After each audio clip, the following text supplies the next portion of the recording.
Yo, happy Friday to all. You guys are going to have to bear with me in this one. I am sick as all hell. I said on Twitter that I tested positive for COVID. That's actually not true. I didn't test positive. The person who came to my house and got me sick, that person tested positive. So by default, I assumed I had it. Whatever you want to call it, COVID, the flu, whatever it is, I got it, and it sucked. It really sucks. I mean, all right, but we have 13 NBA games to get through. We have Josh Lander joining us. He's not in here yet. He should be in here any minute. But let's go ahead and get started. First one is Atlanta at Philly. This line's now up to 9 and 9.5. I think most likely because I think Trae Young was officially ruled out. He was questionable early, but I'm pretty sure he's been officially ruled out. That would explain the late line movement. So let's run the poll at 9.5. Lander's in the lobby, by the way. Oh, is he here? All right, cool. I'll get him in. Yep. All right, so let's run the poll at 9.5.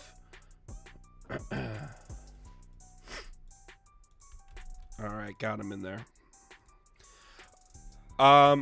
So this is not one of my bets that I put on the ticket, but I would. Whoops, wrong one. I would lean Sixers in this one. I actually liked it a little more with Trae Young in the lineup. If nothing else, you're fading the least profitable team in the NBA. I mean, Atlanta's just 1-9 against the spread in their last 10. The Hawks haven't covered the spread against a team with above 500 record in over a month. Atlanta's defense just doesn't exist. Above the break threes, mid-range, short mid-range, you name it, they can't stop it. Philadelphia could probably score 120 points in 5 or 6 different ways in this game. They should be able to do whatever they want. Look, the reason it's a little weird is because Philadelphia's biggest weakness is defending in transition, and the Hawks like to run the floor. Now that's not enough to scare me off Philly, but it's a little bit of like a what's like an expression, something like a little dent in the armor where I'm laying 9 points, and so this isn't an actual bet because running up and down the floor on this Philly team that isn't that good in transition defensively scares me a little. I would lean Philly, but this isn't one of my bets. Prop Beaver, you have anything for this one? Yes, I do. So like myself, Toby Harris is cold right now. He's gone under 6 straight games, but Books had his over juiced to -130 earlier today. Reeks of a bounce back here, and I like the spot for him because he's at home where he cashed his last 9 to 10 games this season. He's averaging 26.3 points plus rebounds in those games. And I think after this chunk of road games where he's always been worse, going back to last season, we're getting a bit more value here, especially in a matchup that he's dominated in the past. He's now cashed his last 8 of 10 games in the regular season against the Atlanta Hawks, averaging 27.5. And if you're a player prop guy, if you like betting props every night, you probably know the trend of betting point guards or guards against the Milwaukee Bucks every night. It's the same thing with forwards against the Atlanta Hawks. Atlanta allowing the 3rd most points per game, most 3-pointers made, and 2nd most rebounds per game to the small forward position over the last 2 weeks. We've recently seen guys like Cam Johnson with 23 and 28, Giannis with 43, Keldon Johnson with 33, Wemby with 33, Tatum had 43, Obi Toppin cashed this line at 22, Tobias Harris himself 39 earlier this season, and Julius Randle at 39. I think that we're going to see Capella pinned on Embiid. He tends to actually mess with Embiid's rhythm quite a bit. We usually see a spike in assists from Embiid in these situations, and I think that's going to be going to Harris because DeJounte Murray is going to be on Tyrese Maxey all game. I don't think DeAndre Hunter or Sadiq Bey are very scary in terms of defense, so as long as Harris is getting looks, I'm pretty confident he's going to cash the line here. It's a great bounce back spot, and yeah, I think there's some value there. It was at 21.5 earlier today. You could still get that on ESPN bet, but now it's moved up to 22.5. I would still play it at 22.5 just based off his hit rate. He hasn't gone over 21.5 and not hit 23 at home this season thus far. All right, Josh, anything in this one? I actually was in love with Trae Young unders. I kind of just want to move it over to DeJounte Murray. It's not quite the same 1-to-1 because of the obviously slight difference in style of play for those guys. The constant is D'Anthony Melton, and that's what I was really about to fall in love with Trae. I was like, really finding these Trey over maybe on assists and under on points kind of scenario with the way that this team has been facing teams that play a little bit more drop coverage too, and that was really good for Trey's points. And then you get this team that's definitely going to come out and hedge a lot harder on the screens the way that they play.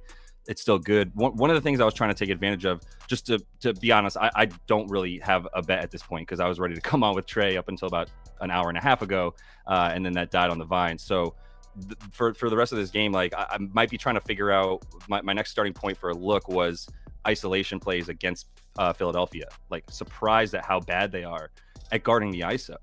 So if we're gonna get some ISO from, I don't know if if DeJounte is gonna be playing the same level of pick and roll. I'm not quite as sure, so I have to look a little bit more deeply into it. But I unfortunately don't have anything official for this one. All right. Our poll, as you would expect, is leaning pretty heavily towards the Sixers. 62% of our viewers said they would lay the 9.5 with Philly. 25% said they would take the 9.5 with Atlanta. So let's move on to the next game. I think I turned my mic down a little low. Hopefully the volume's right on that. Next game is Detroit at Orlando. Another game with a huge point spread here.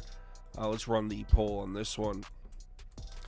Prop Beaver, you want to go first on this one? Yeah, thankfully they were able to drop the line for us just about 30 minutes ago. I made sure to get that up. I bet Cole Anthony over 17.5 points in this game. Got that in at -105. And I just love the matchup for him here because there's no Markelle Fultz. There's no Jalen Suggs. He is going to be the guy who's the main ball handler today. And ball handlers are just destroying this Pistons defense on the season, allowing the most points per game to the point guard position, also allowing a high efficiency to those point guards. And on top of that, what I'm really starting to like here is the fact that he's heating up. He's now cashed his last 5 of 7 games, even with Suggs in the lineup coming off that bench. He's averaging 19.1 points per game. He's had 14+ field goal attempts his last 5 of 6 games, which is great. That's what we need is volume. 6-2 this season with 13+ field goal attempts, averaging 21 points per game. And he's cashed his last 9 of 14 going back to last year with 14+ field goal attempts, averaging 20.1 points per game. Something that stood out to me is that Detroit's defensive free throw rate is the highest in the league, the worst mark in the NBA. And Cole Anthony, for a point guard, extremely effective at getting to the line. He's sitting 89th percentile in percentage of field goal attempts he's fouled on. Add in a big hit for Detroit's interior defense with Jalen Duren out. And I think that Anthony should have plenty of success driving to the basket here. He's a 3-level scorer. He's at home.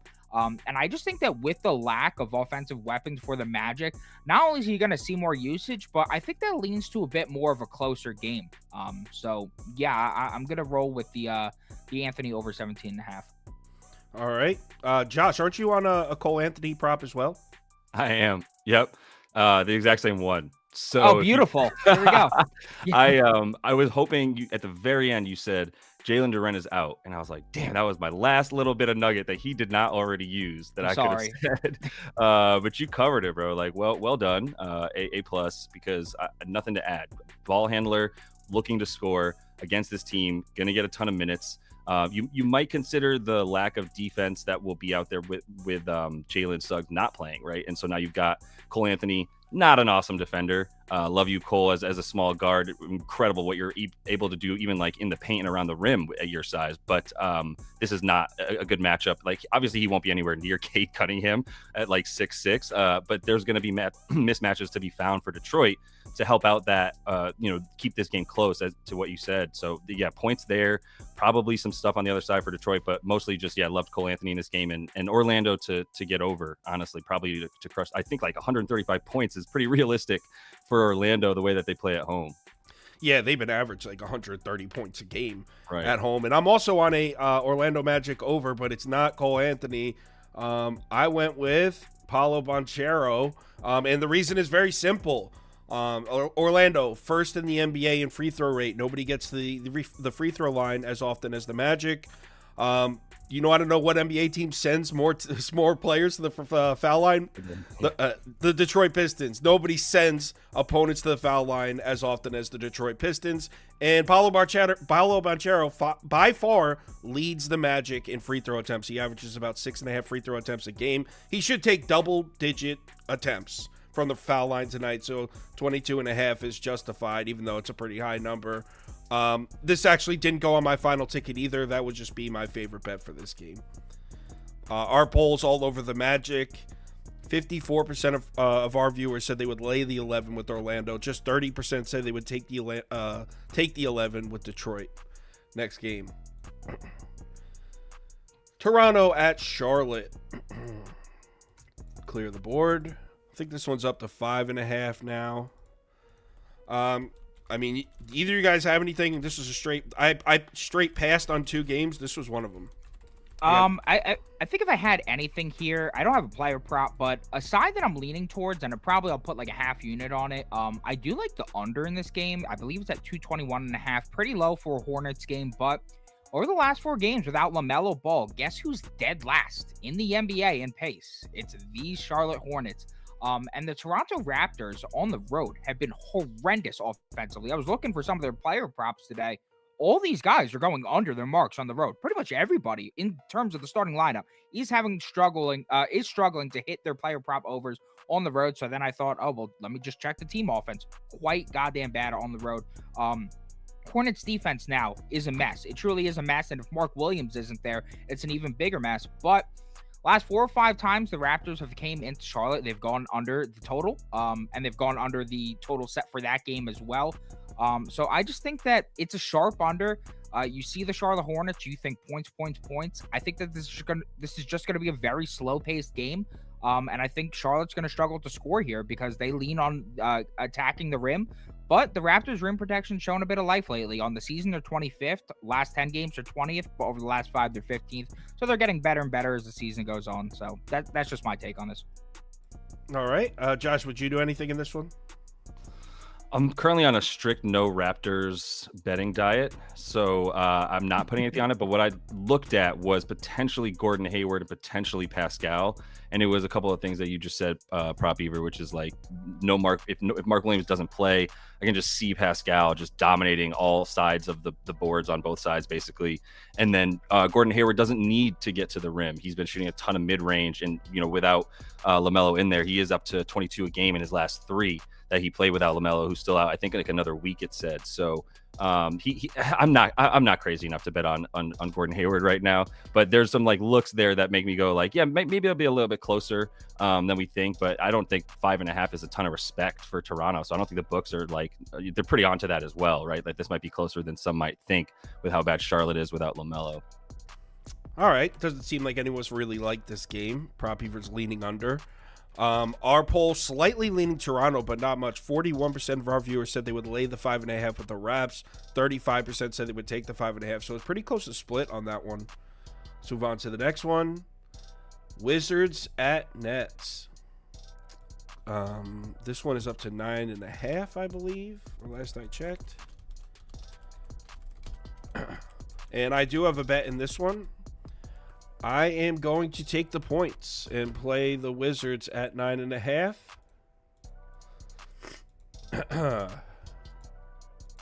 One second. There it is. All right, so I'm taking Washington plus 9.5. They're not winning a ton of basketball games right now, but they've been covering numbers, the Wizards. It's usually a nice little gold mine when you find a team that's covering spreads but not winning, because a lot of people, especially newer or casual bettors, are just looking at the record rather than the record against the spread. They're 4-1 against the spread in their last 5 on the road. And what do we know about this Wizards team? I say it all the time. They're weak protecting the basket, right? They're terrible. I've said a number of times. I had Kelly Oubre's over in the Sixers-Wizards game the other night. I basically blindly take whoever's on the opponent's team that attacks the rim at the highest rate. That's the thing with the Nets. None of their main scorers really attack the basket like that. The Nets are just 16th in rim frequency, 26th in paint frequency. 55% of the Nets' shot attempts come from outside the paint. And if you look at their players, like, all right, who has the highest shot frequencies at the rim for the Brooklyn Nets? It's Day'Ron Sharpe, Ben Simmons, he's not even playing, Dennis Smith Jr., and then Claxton, obviously, he's the center. All the Nets' main scorers, Cam Thomas, Mikal Bridges, Cam Johnson, Spencer Dinwiddie, do most of their damage from outside, from jump shots. So it just isn't the greatest matchup for the Nets. I mean, they should win. They're at home against a team that they're better than, but 9.5 is a big number, and the Wizards continue to be competitive in these road games. So I'm down to take it. I'm playing the Wizards. Josh, anything? No, respect though. Respect for that for sure, because I that's how I would play this if I was going to bet it. There's no way I would take that many points for the Nets in what has never been considered home court advantage for them. As anybody who lives anywhere near the city of Brooklyn, my original hometown, knows, there are no Nets fans. So yeah, I concur with the take. I'm gonna stay away. I hear that. Prop Beaver, anything?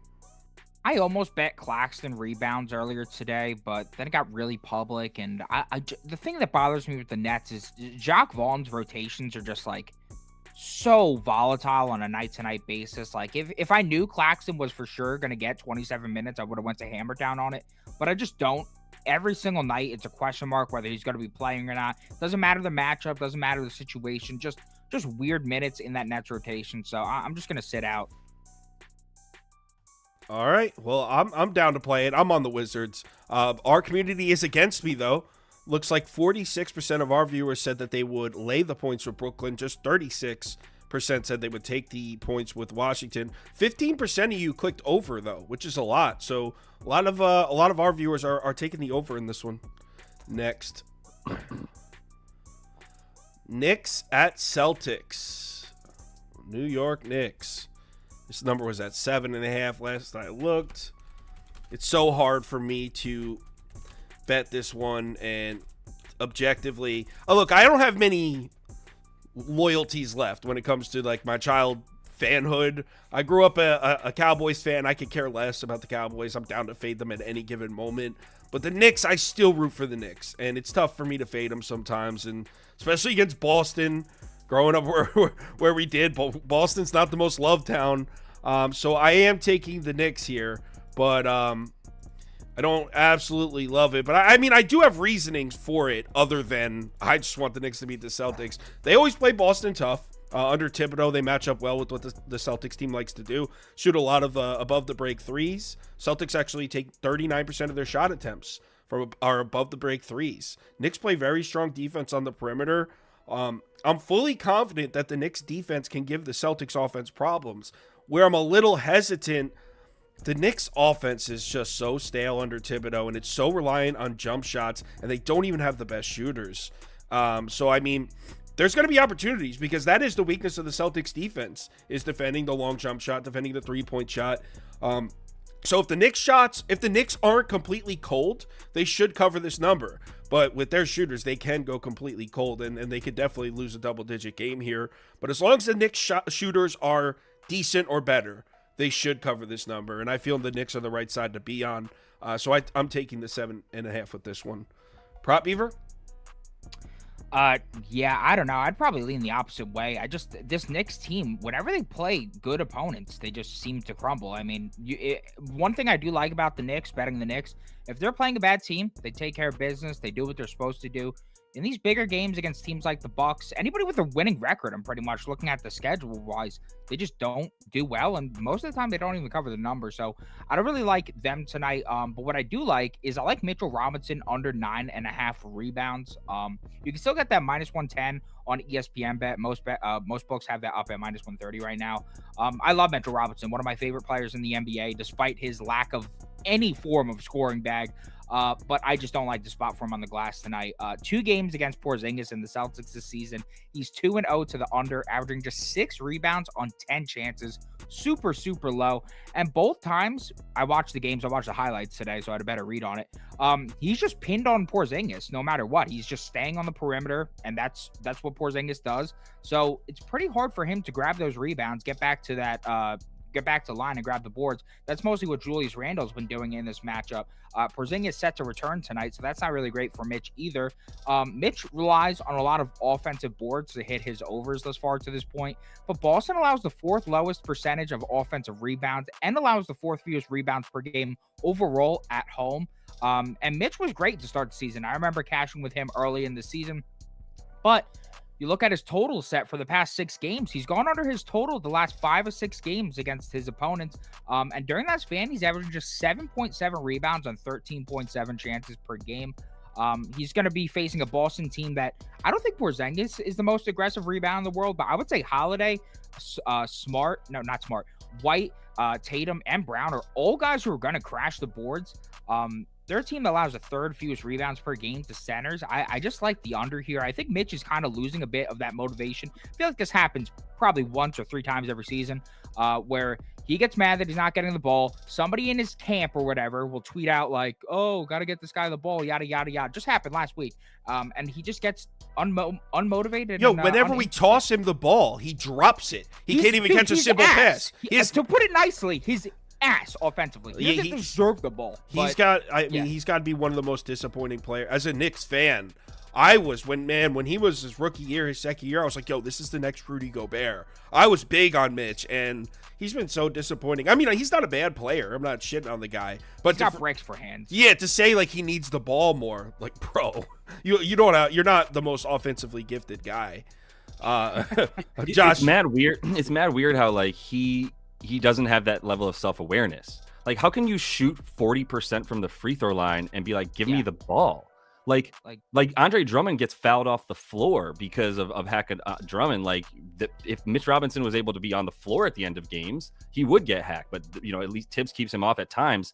I'm in full agreement with everything you said. Also a huge lifelong Knicks fan, and the only team left that I root for 100% because the Mets are dead to me entirely. But the thing about Mitch not getting all this stuff is the other dude who eats, and you briefly touched on Jay Randall.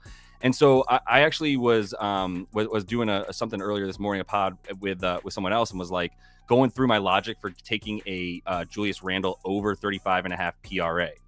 And we got there with it, but I think I might even just be live changing that to like over 9.5 boards for Jay Randall, to be honest. The thing about the points and assists is like, I don't know where it's coming from, because at this point, Drew Holiday was the main defender on Jay Randall prior to the prior 2 games that they played, and that was when he was out on the wing, and that bothered him a lot. I want him, if I think Jay Randall's going to score, I want him like on the block against Jason Tatum. He's a bigger, better offensive player than Tatum is a down low defender, just much stronger and bigger, and they know that. And to a degree, the Celtics know that and are like, well, if you're going to do that, we're going to have Jason Tatum on the other side going at Jay Randall, right? It becomes a little bit of a one-on-one matchup, but I haven't seen that. So the points, I don't know if they're there. The assists might be there, and they're super negatively correlated for him in a way that I don't know that I want to have to bet on them. So I think the rebounds over 9.5, based on everything you were just talking about too with Mitch Rob, is the safe play, because guess who's had 17.5 rebound chances on average in the last 2 games versus the Celtics as a result of Mitch Rob not having that many, right? It's Jay Randall. Which is actually like the 5th most of any player against the Celtics on average this season, right? And he's played him twice, so that's even more impressive compared to most guys in one time. So all of the game script kind of ends with Jay Randall being down low, the rebounds being the safest play. And I apologize for like throwing you a little last minute shuffle there, because I originally liked it and was quickly like, you know what? I think the safest play is the rebounds. As high as it seems, the chances are there for him, like you said, because Mitch Rob's out on the perimeter guarding Chris Saps. It's all right. I mean, the graphics under your face incorrect. It doesn't matter to me as long as my graphics correct. I gotta own it. So our poll's pretty split on this one, slightly leaning towards Celtics. 43% of you clicked that you would lay the 7.5 points with Boston. 41% said you would take the points. So pretty split on this one. Next, Golden State at Oklahoma City. This line is at 3.5, depending on what sports book. I think it's mostly 3s, but I'll put 3.5 in the poll for those of you that are taking that. Prop Beaver, what are your thoughts on this one? Yeah, so I didn't even put a graphic or anything down for this because it really is all depending on Chris Paul's status. But I'm looking at Steph Curry assists. He has some pretty great recent history dishing against his Thunder team. They like to they like to try and get the ball out of his hands, and it makes sense because he's absolutely cooked them in the past. Only 3 assists his last time out against them, but that was with Chris Paul starting with him in the starting 5. You look at his previous bouts against the Oklahoma City Thunder, we're talking 7 assists, 6 assists, 7, 12, 10, 6. His line is currently at 4.5. You can even get the over at -105 on ESPN bet right now. But my issue is I have 0 interest if Chris Paul is going to be playing in this game. We saw CP3 recently on a tear with the assist. I'm just trying to get the chart up right now. Yeah, he had 5 straight games with 6+. He goes and faces Portland, a pretty tough matchup for his team, may I say. But I mean, he only had 1 assist, and the assist chances fell to the floor with Paul on the floor. So I really don't. If Chris Paul doesn't go today, I actually like the over quite a bit. Oklahoma City, despite being a pretty goddamn good defense, they allow a ton of assists. So I think that's the move here. But as I said, want to wait, make sure that Chris Paul's not in this game today. He just got added to the illness, to the injury report earlier today with an illness. I'm taking Golden State in this one, and it seems kind of crazy because it's such a short number, and like there's no question that Oklahoma City has been way better than Golden State this year, like no question. And at home with this short number, at first glance, you think, okay, the move has to be OKC. But what I really like from what I've seen from Golden State recently, because when everyone looks at Golden State, they think Steph Curry, right? They think of the three-point shooting. But really, what won Golden State a lot of those championships was the defense. They had a top 10, top 5 defense every single year. That's starting to come back. In the last 5 games, Golden State is top 10 in the NBA against the corner 3, above the break 3, and the mid-range shot. They also will be playing excellent defense in transition, which is huge. Sorry, I'm having a rough one here, which is huge against Oklahoma City because the Thunder run the fast break more frequently than any other team in the NBA. Golden State's going to give OKC's offense problems. Now, they're not going to be able to stop SGA from getting his 28, 30 points. I mean, that's going to happen. I'm sure he's going to be able to get to the paint and make his shots. But the thing is, and by the way, I'm sure Jalen Williams is going to get into the paint and score as well. But I think Steve Kerr's okay with that. I think he's okay with having SGA get into the paint and make those little 10-foot floaters. And if that's the struggle of Golden State defense, I think he feels they can win that game. Now, on the other side of the court, it's a little bit of a tough matchup for Golden State because Oklahoma City defends jump shooters very well. But rebounding on the other side of the court, Golden State offensively should have the huge edge here. They are 6th in offensive rebounding rate compared to 29th for Oklahoma City defensively. So Warriors should be really active on the boards offensively. And this is a great spot for Golden State to make a statement win. I think they win the game. So I actually bet it at 3. So I got the worst of the number here because you can definitely get 3.5. It was at 4. Dropped down to 3, and I bet it thinking like, oh shit, because I saw a 2.5 pop up, and I was like, oh, I better get on it now, and now it's back at 3.5. So I got it at 3. I think Golden State wins. I'm on the Dubs. Josh, anything? Yeah, man. I love your confidence. Can I ask you real quick? Like, do you have a take on the total, which I think is still around like 235? I would go under. I just think if you look at Golden State's recent scores, and by the way, one last thing. If you look at Golden State's last 8 games, so they're 4-4 in their last 8, right? But when's the last time Golden State's been beaten? Like just someone straight up beat them. Their last loss, Clippers by 1. Kings by 1. Suns in Phoenix. That was a 3-point game with 18 seconds left. And then before that, it was Oklahoma City. They lost in overtime. So in the last 8 games, they're 4-4, but they haven't straight up lost a game in a while now. And if you look at the scores of the recent games, you're starting to see some low-scoring matchups here, and I'll pull it up now. And that kind of goes back into what I was saying. I think Golden State's defense is finally showing up. The defense that won them championships. 110, 106, 113, 112. The couple before that are kind of high. But yeah, my faith is in the Golden State defense here. I think they give Oklahoma City problems offensively, so I would lean under all the way up at 236.5. Yep, I got you. The recent history in that building, especially for these two teams, has been fast, and a lot of points. So that's why I asked, because I don't think that this iteration of the Dubs can win like that, to be honest, anymore. And I think they know that as well, which is indicated by all those scores that you just read in their recent matchups. Like we can all pat ourselves on the back for being like, yo, give me the points with the Blazers the other night. That was a pretty easy call. And part of why that was an easy call on our end too, I think, was the athletes on the Blazers, which also another little pat on the back. We should have given it a little bit more confidently, but Shaedon Sharpe cleanly got over 20 and hit a little 25 ladder as well, which I gave out so late on Twitter like a chump, so apologies. But like either way, some people got something out of it, hopefully. But main point being, like, if Shaedon Sharpe can slice through that defense, I think Shai can as well. And that is my favorite bet in this. And regardless of how fast you think it's going to go or whatever, Shai is just a awful matchup for this team. Like, could not think of a worse player. Maybe like Cam Thomas would be a worse player. Like, there's just not really the one-on-one defenders. Like I said, watching Shaedon Sharpe just fly by Draymond was like, Draymond's got to play a lot more free safety these days. He can't be playing like cover corner, if you will, right, on guys. He's just going to get blown by with his lack of foot speed anymore. There's so much gray in the beard. But the thing with Shai too is, like, we're talking about maybe the best ISO player in the league. I'm going to give him that title. Does it the like sixth most frequently, has the highest frequency of scoring off of these, gets to the free throw line, as we know, in the top 5 percentile as well. Like, just not a great matchup for this team, which by the way, quick aside, like, humble brag, I was at the that game courtside. My buddy ended up hooking it up with courtside seats for the game where Chet hit the tying 3 at the end to go to OT in that game in Golden State. And like, yeah, watching Shai, he got 9 points in overtime. He only had 2 free throws. And he averages 9 a game against his team in his last 6 games, which, like, not surprising. The Warriors have always fouled a ton. This is a dude that scores at like about 29% of his points off of the free throw line.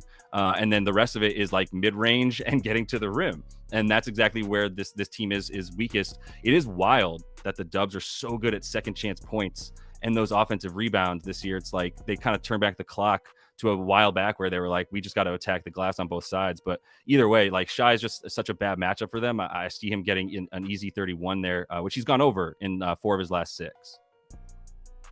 I agree with that. I think he's going to score a shitload. I wouldn't be surprised if he scored 40. Yeah. I think Warriors win the game, though. Fair. I think Steve Kerr would love Oklahoma City to do that, to turn their offense into one-dimensional, and I think that's what he will do. He'll let them go ahead, get into the paint, and take those shots. You're going to make a shitload of them, but we're going to be counting by threes and cleaning up the offensive glass on the other side. And he's going to tire out doing that. That is a really good call. So I think maybe a little negative correlation on the parlay even sounds kind of sexy. Yeah. Yeah. Man, some disrespect to Looney in the chat too. People in the comments are like, the Warriors don't have a center. Like, what? Looney's solid? Yeah. Our polls all over Oklahoma City here. 60% of our viewers said they would lay the 3 with Oklahoma City. Just 31% said they would take the 3.5 with Golden State. Yeah. Next game. No, Loondog is for more of the real ones who are watching those like offensive rebound stats and the points that he like affords his team per game. Yeah, we all love him. But if you want someone who can jump over like a cinder block, then yeah, you're not really looking for Kevon Looney as your center. I'm telling you, you know how many times I've faded the Warriors and I've watched Looney be the one to kill me? Like, it's just like grabbing these rebounds, loose balls, and making these defensive stops where I'm like, this guy is good. Yeah, he's not the most publicized. He's not the flashiest player, but he's solid. Yeah, he is. Next up is Cleveland at Miami. Where's this line? 2? I think it's at 2. I believe so. My play for this game got ruined. Why is that? Well, I was gonna go with Darius Garland over assists. As you know, Kyle, I mean, we've talked about it before. The Miami rim defense has been horrendous lately. It's not even the rim defense too. The paint defense, they're 30th in efficiency of both of them. So I mean, they just really cannot protect guys who are getting to the basket. And I like the remaining defenders they have in terms of guards and forwards, like Hawkes. Richardson's actually not bad defensively.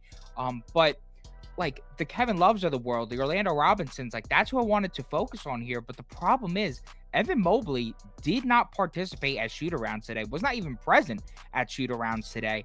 And that was the main guy who was going to be getting those assists. Garland's been heating up with the assists. He's cashed his last 4 or 5 games over 6.5. He's been great at Miami in terms of racking up the assists. But like, I can't do it if Dean Wade's going to be in the lineup, his scrub ass. So like, his 0-point scoring head ass, I just can't do it. So I'm just gonna push this one to the side. It sucks. I've seen a lot of money on the Cavs, and that line isn't really going anywhere. So just it's gross. I'm gonna stay away. It sucks, but that's how life is.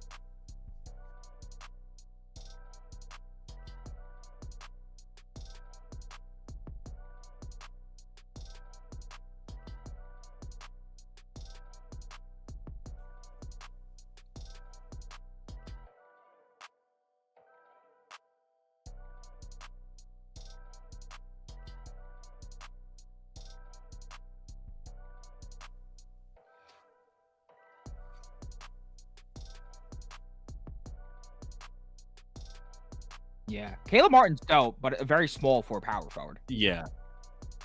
Yeah. Honestly, if they do put Jimmy Butler on him, I think I'm taking Jimmy Butler to defend him, but I don't think they will. I think, like you said, if Mobley was in there, he'd have an easier matchup. But yeah, if we assume he's not playing, it scraps a lot of bets for me too, to be honest. I was just muted during that, but basically you didn't miss anything because I was saying I want to take Cleveland, but I can't because Mobley's not playing. Yeah. I said Cleveland would control the paint on both sides. You guys could hear me. They couldn't. I said if Mobley's playing, Cleveland should control the paint on both sides of the floor, but it looks like he's not playing. So that's all I said. You didn't miss anything. I would love Cleveland in this matchup if Evan Mobley's playing. Looks like he isn't. Do you have anything for this one? I didn't think you did, Josh, right? No. I was looking at potentially an over. I'm out at this point. Yeah. I mean, it's always hard. It's hard in any sport, but NBA especially when there's a excuse me, when there's a star player questionable, because it's not like the NFL where, like, okay, there's a receiver out, there's other aspects of the game that doesn't affect. A star player affects the entire game on both sides of the floor, so it's really tough to find an angle there. Yep. All right, our poll is leaning towards Cleveland, I think. I think it was 53. Yeah, 52% said they would lay the points with the Cavs. 40% said they would take the 2 with the Heat. Next game. Minnesota at Memphis. People are going to hate my pick in this one, man. Oh, no. Grizz up, baby. Grind City. You're with me? Grind City. I'll join you, but I have a play that somewhat correlates. I'm going with a defensive prop in this one. I've been in such a shit spree lately over the last 2 weeks, but I had to get to make a graphic for it, but because I just found it actually. But the one thing that helped me cash these past 2 weeks was a Bilal Coulibaly plus 225, 2+ steals prop. I'm going with Jaren Jackson Jr. here, and I'm gonna take his over 2.5 blocks. It's an alt line. You get that at plus 185 on ESPN bet. Here's the reason why. Jaren Jackson Jr., reigning defensive player of the year, and he had a real bad cold spree of about 14 games where he had 2 or less blocks, 1 or less blocks in 80% of those. But we're starting to see him come back to proper form now. 2+ blocks in 4 of his last 5 games. And I like the matchup because he's going to have Gobert driving. Hold on. I don't have a graphic for this one. What is it? Jaren Jackson Jr. over 2.5 blocks plus 185. Jaren Jackson Jr. Jackson over 2.5 blocks. Yeah. Okay, go ahead. Because the guys are going to be driving to the rim. And if you just look at last year, we're getting such great value on this number. I mean, if you wanted to do 1.5 and drink the juice, I don't blame you. 1.5 at home, going back to last year, you guys cashing this at an 80% rate. We're getting it at minus 140. Tons of great value there. Plus EV guys would be creaming in their shorts. And then if you move it to 2.5, still hitting at a 64% rate going back to last year. We're getting that at plus 185. And he has great history against this Timberwolves team. 3, 4, 5, 3, and 3 blocks in his last 5 home games against Minnesota, cashing the line in all 5 games. I just think that it's worth. I'm going to put a half unit on it, looking to aim to get about plus 0.8 units in profit. That'd be the goal here. I think it's a great play. I was trying to find angles to get to an offensive player prop here, but I don't know. I think I'm just going to ride the defense. I think Memphis is they're getting into their mode. They're gearing up for Ja coming back. They're playing better basketball. And if they're going to be competitive, then JJJ has to show up on the defensive side of the ball. I am taking, yeah, everyone's going to hate this one. I'm on Memphis. I got it at 6. Memphis plus 5.5 is cool too. Look, I know that we're talking about one of the best teams in the Western Conference against what is perceived to be one of the worst teams in the Western Conference, but Memphis is playing pretty well recently, man. They're 3-1 in their last 4, and their only loss was a tough road game in Phoenix, which was a close game. Memphis has climbed into the top 10 in overall defensive efficiency. They're actually in the top 5 in the last 5 games. They're starting to resemble the Grizzly teams without Morant that we saw in the past few years. Because you remember, Memphis had actually a better record without Ja Morant in the lineup than they did with him in the lineup up until this year. And then this year, they just fell off. And the reason was their defense without him on the floor over the past few years has been excellent. This year started and it just didn't look anything like that. It's starting to now. Like I said, they are 4th in points allowed per possession in the last 5 games. Absolutely elite inside the arc. They struggle. They're vulnerable a little bit on the perimeter, but Minnesota doesn't shoot a ton of threes. I think the T-Wolves are really going to struggle to score points in this game on the road against this Memphis defense. Now, look, on the other side of the ball, there's not really many cases I can make for the Memphis Grizzlies offense to score on Minnesota's defense. I mean, T-Wolves probably have the best defense in the NBA, at least up to this point in the season. I would say it's probably been the best. But we're talking about catching a good number at home with a really good defense. The public's going to be heavy on the other side. I'm on Memphis, man. They're going to be heavy on the other side. I didn't bet this game, so I don't want to be like, I can't speak to it enough, like confidently. You like put a bet down, and that's more than I could say. I would be weary of the idea that, here's my main thing. I've been fading Memphis all season because of the fact that I was like, before the season started, I took them under 46.5 wins, took them under 44.5 wins. I haven't had the balls to take them under 42.5, and I'm sure it's dropped even further than that at this point. But my main thing is like, I'm a Tyus Jones believer, right? Tyus Jones used to play for this team. D'Anthony Melton, I'm pretty sure was on this team. That was an awful drop, right? Like the guards used to be different. The backup guards were so good that when Ja was out, they could still sort of keep things going. The defense dropped because Steven Adams doesn't play for this team right now, right? Because he got hurt for the year, and that's really what you've seen. So my only thing about what they've done recently is like, are we sure that's not like playing a Dallas team that ended up having nobody because there was a late scratch, Utah, who also I believe was missing Markkanen, and then Detroit, and they did lose prior to that to Minnesota, giving up a $119. So like, if you believe in the turnaround, and I love the always trying to like get it, not necessarily get ahead of, but ride the wave of like, no, I believe this momentum is real and that the change that we saw 5 games ago is legit, then like, yeah, this is a really good number above 5 points. I totally agree with that. If you believe in Minnesota as currently the number 1 team in the NBA record wise, and certainly defensively, like you mentioned, Sauce, then like that number would still scare me at 5.5. And I would almost think like, while the public's going to be all over it, I guess do you either think it's fishy that it's only 5.5 with such a bad Memphis team perception wise, or are you like, nah, it's just like, we're just too used to Minnesota not being as good on the road, so we're not willing to take them in Grind City, you know? Well, there's a part of that it's Minnesota's not as good on the road, but I think it's just overall on like a philosophical level, the Minnesota Timberwolves would be on the overvalued side and the Memphis Grizzlies would be on the undervalued side. That's how I would say it. It's a low-ass total in this game, too. So, I mean, what that tells me is that they think this is going to be highly competitive. The defense is going to be coming out. That makes me like the Jaren Jackson play even better. And one thing I wanted to add, I mean, yeah, it's pretty amazing that the Grizzlies are this bad and 30th in strength of schedule on the season. But Timberwolves in their last 10 games, 21st in strength of schedule. Last 5 games, 29th. So, I mean, I think Grizzlies keep it competitive here. All right. Our poll is heavy on Minnesota, as you would expect. 60% of our viewers said they're laying the 6 with Minnesota. Just 30% said they would take the 6 with Memphis.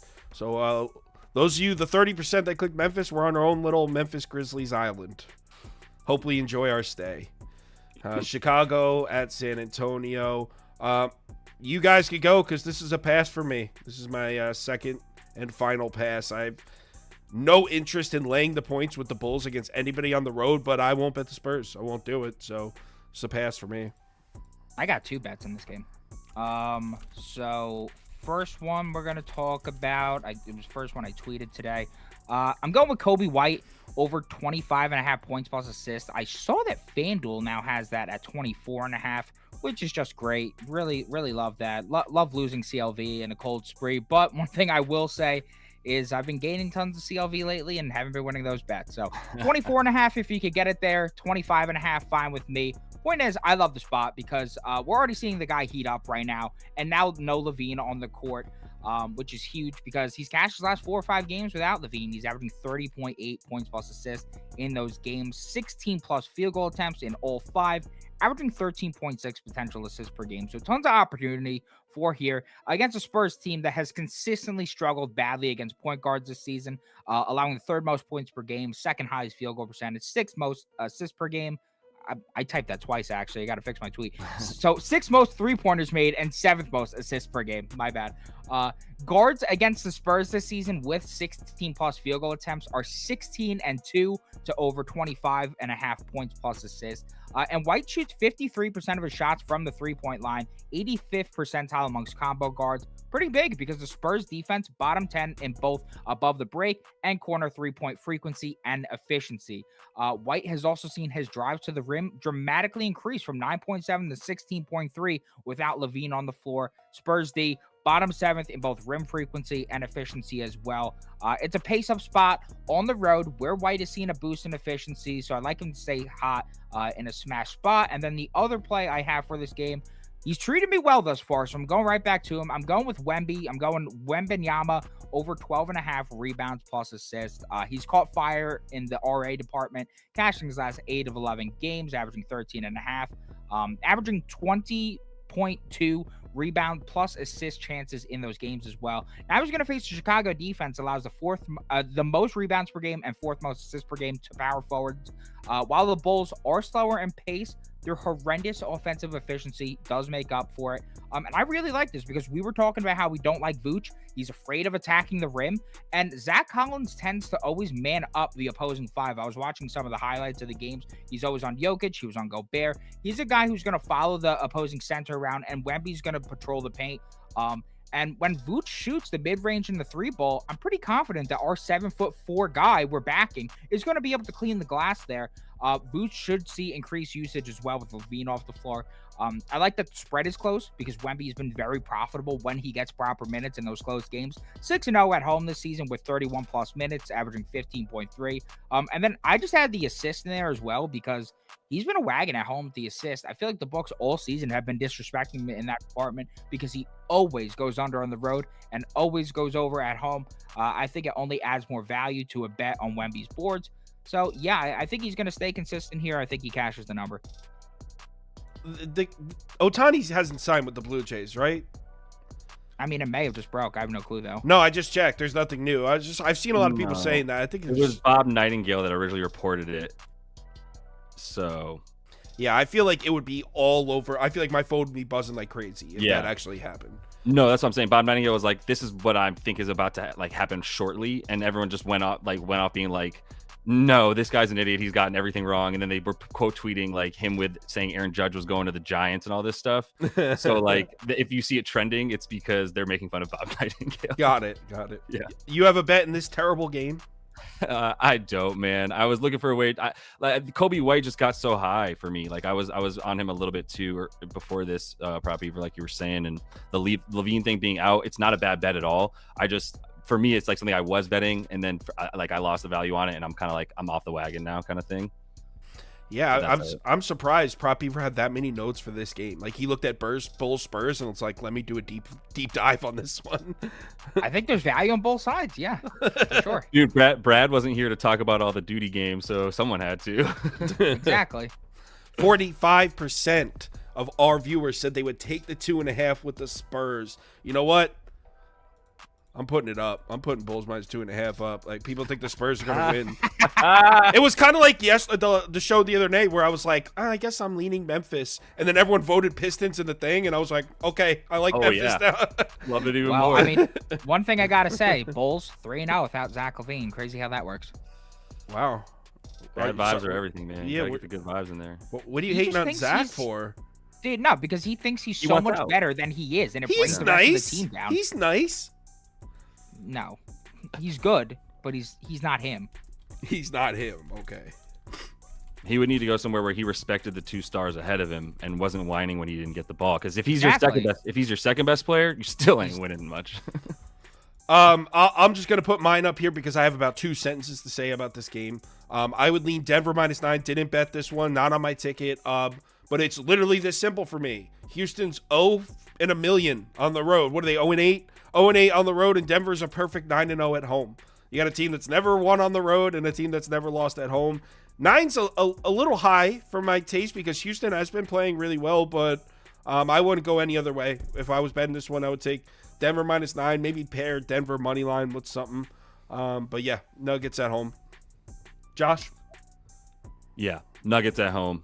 Here's the problem. If you're the Rockets, your weakest link is down low on defense. You're right, like you said. Like if you want to talk about mismatch in terms of one team doesn't lose at home, one team doesn't win on the road, you've also got one team's best player is Jokic, one team's best player is nicknamed Baby Jokic, and so there's a baby's about to get put in the corner essentially on defense, and Jokic is for a million points. They're coming out into the spot is perfect as well. They just lost to the Clippers on the road. Man, like that loss to the Clippers was bad. They had it in hand. They hadn't played with their starting five in at least I think it was at that point it was probably like 9 games or so because of Jamal being out. But that starting five with Jamal and Aaron Gordon in it, there's no question it's the best. I love Derek White and KP, how they messed with that offense in Boston. It's still the best 5 in the league plays in Denver. And I think they're coming back going like, we have not been our same selves, and we still are like hanging around the top of the league. It's time to like go on a push, starting with another home streak, and the baby Rockets are about to get some punishment. Yeah. All right. So he's leaning Denver as well. Let's go ahead and put that up. Prop Beaver, are you leaning Denver with us? I mean, yeah, I'll lean Denver with you. Laying 9's a bit crazy to me. I was looking at the Rockets' road game logs, and I was expecting them to really be like stinking it up because they're 0-8. Still being pretty competitive in these games. So, I mean, not crazy about it at all. That's where I would lean. I was looking to fade some like Denver guys. Like I was looking to fade KCP and Aaron Gordon has a really tough matchup here as well. Problem is that Aaron Gordon at home has like the most unholy hit rate. So I can't fade that. So our poll surprisingly split. So there's a lot of people out there betting the Rockets. My poll said Warriors -9 instead of Nuggets. Wow. I am sick, man. I typed Warriors -9 instead of Nuggets. It was supposed to say Nuggets -9. You get an award for even doing the show like this. Like, I feel it. I didn't build what I have by taking days off, you know? Yeah. Let's move on to the next one. Kings at Suns. All right. Interesting one here. I feel like the line's a little bit sketchy, a little bit too easy, maybe. I'm going super square here. I'm taking the Kings -2, and public wins all the time. So there's no shame in taking the public side. And there's no Durant, there's no Bradley Beal. Kings are the much better team. On paper, I do like the matchup for the Suns. I mean, they play good defense at the 3-point line, so we know the Kings take a lot of threes. The weakness of the Suns' defense is on the interior. Kings don't get to the rim much. On the defensive side, the Kings are terrible against mid-range shots. Suns take a ton of mid-range shots. Like, on paper, the Suns are the play. But without Kevin Durant out there, I just can't get over I guess the talent discrepancy is what I would say. I feel like I am getting the much better team at a really short number here. And why does this pie chart in the bottom left say?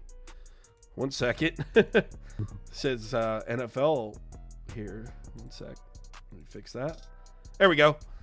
So yeah, I feel like I'm getting the much better team. And like I said, this is going to be the super square, super public side, but I don't care. I can't get there with Phoenix, even though I actually like the matchup for him a little bit. If Durant was playing, I'd be taking this, will probably be closer to a pick, and I'd take the Suns. But with no Durant, the King, I just feel like the Kings are going to win this game. And line short is 2. Take the Kings -2. Either you guys? Yeah. You go ahead, Prop Beaver. Now you actually go, Jay, because I got to look at something real quick. Okay. Yeah, no, I am going to, I think, well, I was looking at the total. I want to make sure I didn't mess up what it is now. Right now, the total is 235.5, all the way up from 225.5. That's crazy. Like, Devin Booker might score 40. I don't think he's gonna. He could if he goes off, but they could still liable to score 110 points, right? Like, so his usage, if he had his way in this game, would be 40%. I don't think Mike Brown's gonna let it be that. So my couple bets here, my original bet, I think I told you, Sauce, was under for Devin Booker, points and assists, 41.5. So I'm going, I might have told you rebounds. That might have been my bad. I'm sorry. I definitely meant assists either way. But the assist for him and the points, like, get you to 41.5. And yeah, it's like man, the potential assists might be there for him, but I think like he might find himself at best getting the hockey assist because of how much they're just going to throw at him and force the ball out of his hands like that, a la Steph Curry. So we've seen this defense now from the Kings multiples of times. They've also played the Warriors 1,000 times already this season, and we saw it every time that they needed a win was like Steph Curry doesn't even get to cross half court before two dudes are hounding him. And Book is going to be very similar in that. Like, he might do well at first. They might watch him get a few here at the beginning. And then once that happens, you know, then it's just lights out, like with Steph, the way that they shut him down in the second half of games this season. So I like the under for Book. As a result, like once you get to 235.5 in Phoenix, the Suns play much slower on the road. Their offense is worse, but their defense is better. Like, there's a lot of discrepancy in the splits there for them that make me really like the way that I think there's something to it. Like, they ride the Golden One center hype when they're in, you know, at home. And when they're on the road, there's just a lot more of Mike Brown. Like, now it's my turn to run as like head coordinator of what we're doing here. And we're playing Mike Brown ball, which is like, you guys get out on shooters right now. I know that we have Domantas Sabonis down low. And a lot of times we're like, yo, we might have to give up shots here and there because it's better than a layup at the rim versus Domantas because he's not a rim protector. But at this point, with like a Jonathan Goodwin getting a ton of minutes in this game, like, yeah, man, there's a huge talent discrepancy. I support your bet, Sauce. I really love the under at 235.5 at this point. And I just don't think 41.5 is so high. It's 33.5 points and 7.5 assists. I just don't think it's going to be there for him. I can see that. Prop Beaver, any looks here? You know, it's tough. I was leaning Domantas Sabonis under boards. Suns have been so good at limiting guys on the glass all season long. Nurkic is pretty big. We've seen that in previous matchups against Sabonis that he's been able to keep him tamed on the glass. He's also struggled at Phoenix, but my problem is the fact that KD's out, and that kind of just worries me because KD, underrated rebounder. The guy can crash the glass pretty goddamn well. He uses that height extremely well. And keeping opponents off of the glass. And Keita Bates-Diop, not that guy in terms of rebounding the ball. So I just I'm a little bit scared to take that Sabonis under. And then without the reinforcement of KD grabbing that glass, it's just going to be him winning by the hook, which is the story of my life at this point. So yeah, I don't know. Nothing really stands out to me in this one. But I like both your guys' bets, so hope it cashes. All right. Our poll is heavily leaning towards the Kings, as you would expect. 59% of our viewers said they would lay the 2 with the Kings. 27% said they would take the 2 with the Suns. Next game, 2 games left. All right, so here we got Dallas at Portland. All right, let's run the poll here. Mavs. What is that? 8.5 now? 8? Yep, 8. You can get 8s too. I'll just put 8. Over, under. All right, so I'll go first here. And you would think I've been loving betting this Portland team, but not here. I'm on the other side. I like Dallas. The reasons, first of all, is let's just make sure. Malcolm Brogdon's still questionable. Yes, still questionable. No update on that. So, look. Obviously, you guys know I've been loving betting this Portland team recently. They just continue to cover the number for me, but this is just a nightmare matchup for them. As we know, Portland lives on the perimeter, man, like 15 feet or deeper. That's where Portland does all their damage. The weakness of the Mavs defense is in the interior. The Blazers have zero offensive presence in there, especially without Ayton and Grant in the lineup. Who on the team for Portland is going to exploit the weak interior Dallas defense? There's no DeAndre Ayton and there's no Jeremy Grant. There's nobody to take advantage of it. And that's kind of the theme through this whole matchup. Portland leads the NBA in turnovers, right? That's why I loved them against Golden State. It was my top bet. Plus 12.5 against Golden State the other night because Golden State has turnover problems. Dallas, number 1 in turnover rate offensively. Nobody turns the ball over less frequently than Dallas. They protect the basketball very well. So another area where Portland's the angle that I've liked for Portland just isn't here. Dallas is weak in the rebounding department. We faded the Mavericks a couple times with teams that are going to beat them on the glass. Portland's not that team. Portland's not a team that's going to beat anyone on the glass. So especially with Malcolm Brogdon possibly not playing. I can't believe I'm laying 8.5 points on the road with the Dallas Mavericks, but the matchup for them here is great. I like this Blazers team, and I plan on betting them a lot moving forward, but not here. I'm on the other side. I'm on Dallas. Either of you guys? I'm like considering a Tim Hardaway Jr. under. I just really more so need to look at the numbers in terms of the minutes here, because something that's throwing me off here is the fact that you look at Tim Hardaway Jr. He's now gone under his last 4 or 5 games. He was shooting an unholy percentage from the field. Finally starting to see that fall off a bit of a cliff. And in the last 2 games, he only had 21 and 21 minutes. So now we're getting a lower total because the Bucks have adjusted to that. But the problem is there's now no Josh Green in the lineup. There's no Grant Williams in the lineup. There's no Maxi Kleber in the lineup. So if those minutes shoot back up, that is what kind of scares me here. On paper, this is a horrendous matchup for Tim Hardaway Jr. I mean, pretty much take what we said about Portland clamping down threes and how the Warriors failed to do anything against them. Apply that to this one, because Tim Hardaway Jr. shoots about, I think, 72% of his shots from outside, an extremely high clip. And if Portland is able to limit that, then I think he's going to have an extremely tough time hitting over his total of 14.5 points. But as I said, I mean, really hard to predict. It looks like, just based off his chart and how much green I'm seeing, it looks like an under. Like it reeks of an under. But I really don't want to get banged with those minutes. I'm already going through mental warfare on a daily basis. I'll just. You had mentioned you didn't like the West Coast games tonight before we started. Yeah, I don't. I'm all on the East today. Josh, anything here? I just want to make sure. So you were thinking Tim Hardaway over. No, under. You were thinking under. Yeah, I still support it, man. As a recent victim of taking Klay Thompson's over against the Portland Trailblazers, I highly support taking an under against the other teams. Can't dribble but will shoot at will shooting guard. So like, it makes sense. Like, if you can't put the ball on the floor, which Tim Hardaway at this point especially worlds better than putting the ball on the floor than Klay Thompson. So way less safe of a bet than Klay's idiotic bet, which it was our first show together. So I feel like you were being really nice when you wanted to be like, yo, bro, let me help you out. Don't take that bet. And I didn't want to do that, but dude, yeah, my feelings can suck, like can F off. Like, my money comes before my emotions for sure. Yeah. So next time, just be like, hey, dipshit, nah. But anyway, I appreciate it. So yeah, I learned my lesson there. Tim Hardaway feels similar scenario, but I do like, Sauce convinced me more than anything that this is not the spot for Portland. It's just, do you have the balls to do that with Dallas on the road? And Dallas plays better defense on the road, slightly worse offense, but you still got Luka. So.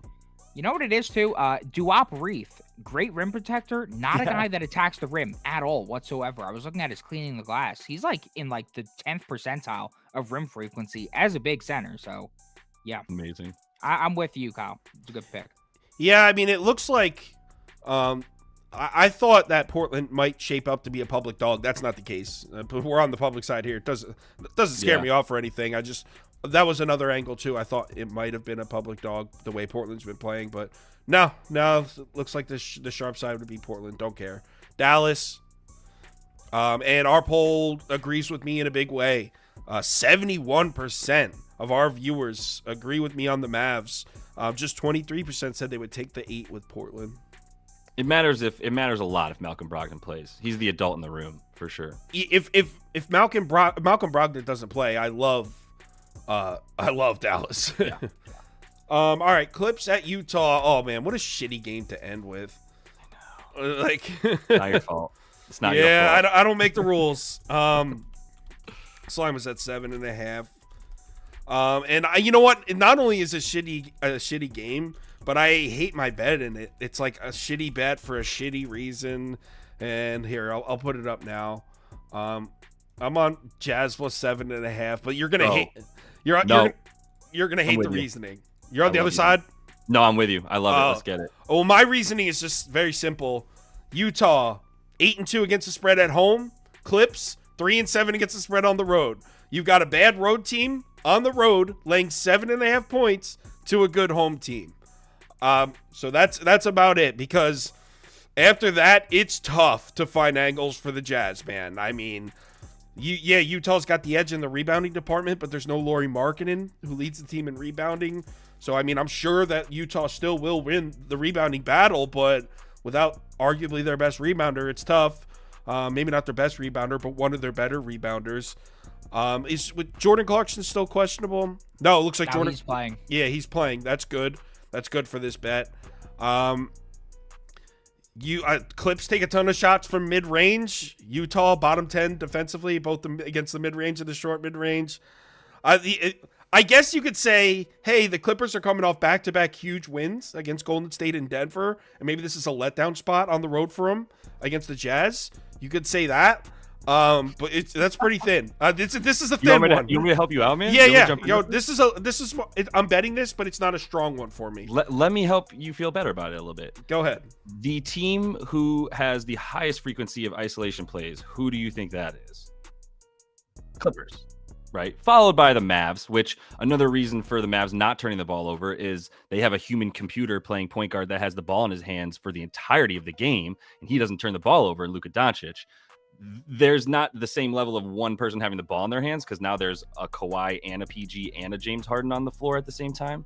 But that's just going to be more, right? It's 11.7 possessions per game or just straight isolation, heavy unassisted field goals, right? All that kind of stuff. The team who is fourth best according to like frequency that it happens against them, plus with the amount of points they give up per possession, it's Utah. At home, Utah is just a completely different team. That's not a weak argument at all because I fully believe in the duality that is Utah Jazz on the road versus Utah Jazz at home. It's insane. Say what you want about like sea level stuff. There's something else weird going on there, and they just suck on the road. So, like, yeah, really good spot for them. Really bad spot for a bad road team that's going to be playing ISO ball with good ISO defenders, apparently. And Walker Kessler's minutes probably around 30 minutes. Like, you have enough there to feel like let's at least end the show with a bet in this game. And that's my favorite one from it. Yeah, it was more like this is definitely the side to be on, in my opinion. It was more like, okay, so I like Utah because of the home away splits for sure on both sides. But then after that, I'd like to have something else where it was, and also I think they can win the battle on the perimeter. Who also they should excel in transition, something. And I was struggling to find step 2 to confirm the bet. Prop Beaver, anything for this one? No, the Will Hardy pisses me off with these rotations. I would love to bet Walker Kessler, but for some reason, Hardy starts Yurtseven for about 15 minutes per game. Kessler then comes in, and it confuses the hell out of me because then I don't really know how to attack the props. Because what if the minutes Yurtseven's in, they go off with the assist or whatever, and then Walker Kessler comes in, and all of a sudden it's great. It doesn't make any sense to me why they aren't starting their first-round pick from last year, a guy who was on a Gobert-esque level of defensive rim protection from last season. Truly makes zero sense to me. Don't understand this team whatsoever. I like Walker Kessler over boards, but the problem is that's not going to drop until like 10 minutes before the game. I don't have the patience, so I don't know. Maybe I'll be playing that. I was looking at James Harden over assists purely due to the fact that Utah assists are like a cash cow. You can take pretty much anyone against Utah, and that assist over will go. But as I was saying earlier, what if this is the game Walker Kessler starts? It's just like a headache. I hate this Utah team. I'd probably go with you guys. Simply put to the fact that, as you guys were saying, the duality of the Jazz at home. This team's awesome. The offense is great. The defense is better. On the road, they're truly next worldly putrid. Clippers, not a team that deserves to be laying these types of points, even with the star power they have. So, yeah, I would go there with you. Yeah, it's tough. And I saw that. I saw Walker Kessler's averaging like 24.1 minutes a night this year or something. And it's insane. Well, you got to ask, like, I wonder if they have him on some kind of rehab thing because he was hurt. You know what else I gotta ask though is like, is someone telling Will Hardy like, "Yo, we're still playing for draft picks, bro"?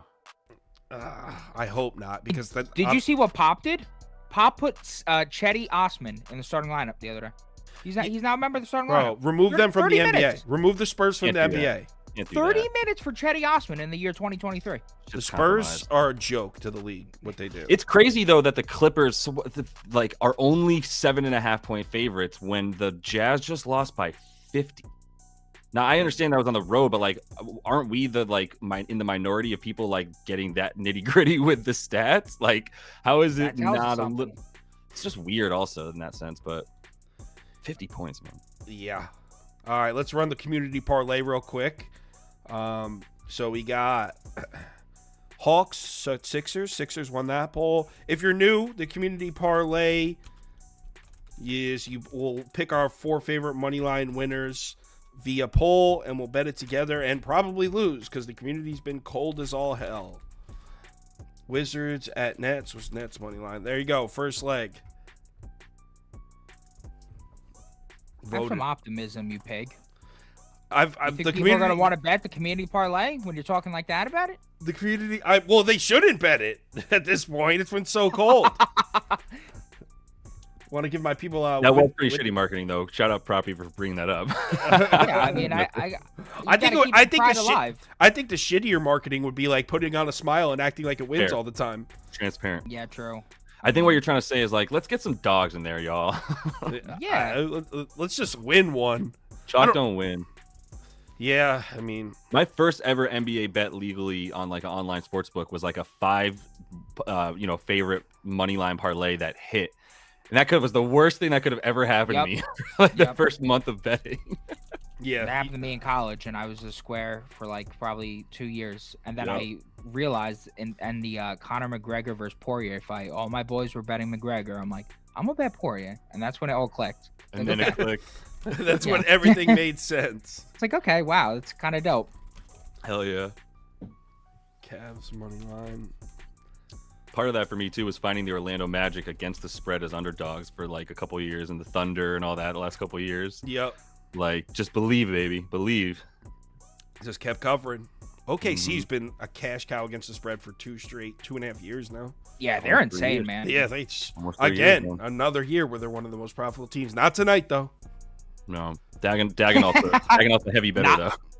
Not tonight. Not tonight. All right. Looks like the second one's going to be the Boston Celtics. Y'all going to regret fading the New York Knicks. I'll tell you that much. Y'all are going to regret that. I believe in Prop Beaver's analysis of Knicks versus bad teams good. Dude, and not they're not good against good They're teams. front runners, man. Yeah. Every time they play a good team, they get I'll tell you right now, the Knicks are breaking this community parlay up.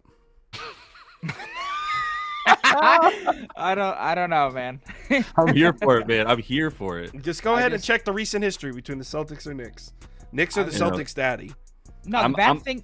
I'm in a bad place from last time when the Knicks lost by like 17 or whatever. Yeah. The thing that worries me about the Knicks is that Jalen Brunson was shooting 45% from 3. I mean, that's going to come down. So when that comes down, I just like, who else is shooting the ball in the team? Our starting shooting guard, Quentin Grimes, literally just came out and said he's scared to shoot the ball. And that every shot feels like it weighs 1,000 pounds. Scared. So like, I mean, I'm just not a big believer of this team, to be honest. What's interesting is like the Tibbs, the Tibbs arc, right? Like it usually comes way earlier, but that we get totally sick of him. And he's managed to like outlast that by like a year or two. And I think we're finally hitting the downward part of the curve where we're like, all right, man, we ain't winning a chip with Tibbs. Let's figure something else out here. I've been anti-Tibbs no matter what for the past 3 years. I can't stand him. Even in the playoff series, I'm like, dude, F this guy. It's a low ceiling with him. Exactly. All right. Nuggets money line. This is going to be chalky as hell. We need to figure out a new way to do, because I don't know. Remember, it didn't during baseball season. I feel like it was never this chalky. I don't know what we did different. I don't think you would put in the minus 300 games though. Is that why? What if you do? You have to take like 2 of them have to be a dog or something, and you just like put the dogs in the pool. I forget what we did during baseball season. It was not this chalky though. Like the community parlay was usually like plus 550. Or like, yeah, we would have it at like plus 800 sometimes. Yeah, but I don't remember how. I don't remember how we did that. How do we convince these people? Baseball season was so long ago. No, I don't remember. But I don't really blame them though. You look at the poll, it's like, well, why would you take the team that's incredibly likely to win according to the odds? Yeah, so we got to figure out a new way to do it. But for now, let's get a win. Yeah, sounds good. Probably we'll bring out FanDuel and just put in this chalky ass parlay. It's gonna be this is like the worst one ever. It's a good way to keep your limits high, though. If you just keep betting these parlays, the books will never limit you. Yeah, you'll be good for life. They're like, dude, and in fact, we'll give you $100 free bet. Like this guy, Like this guy just doesn't get it. Oh, we got another community parlay coming in, y'all. Yeah, this is horrible. All right, Plus 152. with the Magic, it's plus 152. Yeah. This might be the chalkiest community parlay of all time. Nah, it's a good one. It's a good one. Tons of value, right? Plus EV. This is terrible. I mean, Sixers money line, Celtics money line, Nuggets money line, Magic money line, plus 152. Who do you think busted? Obviously, you're gonna say the Knicks, but I don't Knicks. think it's the Knicks. No. The Knicks busted. Dude, what if the Pistons come into freaking Orlando? Come and on. The Pistons? but it's also I mean, at some point, bro. At some point. 4 of the top 6 teams in the league. In the Yeah. All right. Get it, baby. I'm going to go back to hibernating, take some more Dayquil. Everyone, have a great day. Thanks for watching. Sunday morning, me and Prop Beaver be back. NFL show, 11 a.m., same as always. Josh, thanks for joining. We'll get you back on next week. Yes, sir. Everyone, remember to bet responsibly this weekend. And, yeah, we'll talk to you on Twitter or whatever. Later.